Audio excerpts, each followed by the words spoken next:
In the wake of those murders, in the hours after that, a television reporter asks one of the students, "Were you shocked? Were you surprised? Could you believe that this happened?"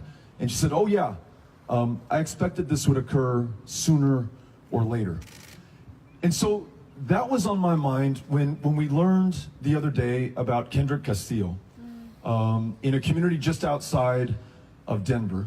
Gunmen walk into his school, start shooting.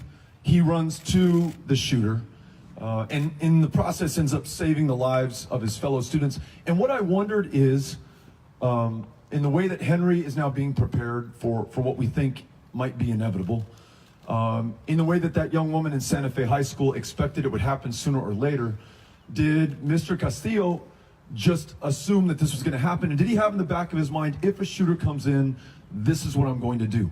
Was that going through Riley Howell's mind in Charlotte at UNC Charlotte when he, again, didn't run from but ran towards the gunfire? What is in our minds right now that we accept this level of bloodshed in our country, that more than 30,000 of our fellow Americans will lose their lives through gun violence in this and every single year until we change course? That it's kids in schools, it's worshipers in a synagogue, it's people in every walk of life, in every part of life, in public life, at concerts, happening one or two or three at a time every day, so numbingly common that too many of them do not even make the headlines or the nightly news because it just happens in America. And somehow we have accepted that this is our fate and our fortune and our lot in life, that perhaps we've internalized that we are a violent people, or immoral, or evil. Or, for those of you who have been working on this issue, and Amy and I have been so inspired by the moms who demand action, by the students who've led the walkouts and the marches for our lives, which we followed in El Paso, Texas, that maybe this is not something that we have to accept. It's not an act of God or a force of nature. This is caused by our fellow humans, and there is a human solution to it. We have learned, thanks to moms, that those states that have adopted universal background checks have closed all the loopholes, the Charleston loophole, the boyfriend loophole, the gun seller, gun show loophole. They've seen a near 50% reduction in gun violence in those states.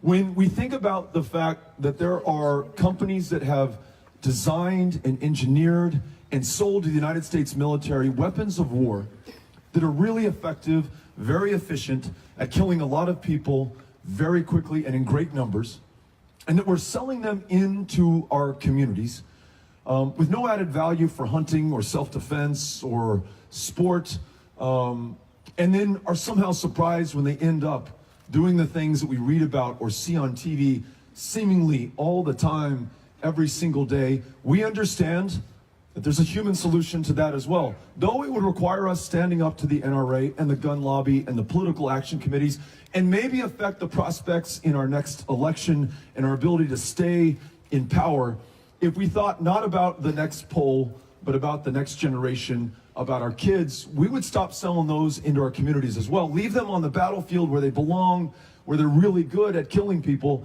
and keep them out of our communities.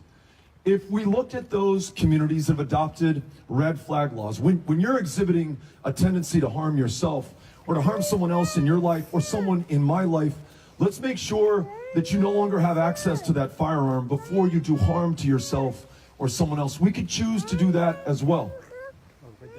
All that we lack is the political will, at least represented in those in our institutions of power, in Congress, in the White House, to do the right thing.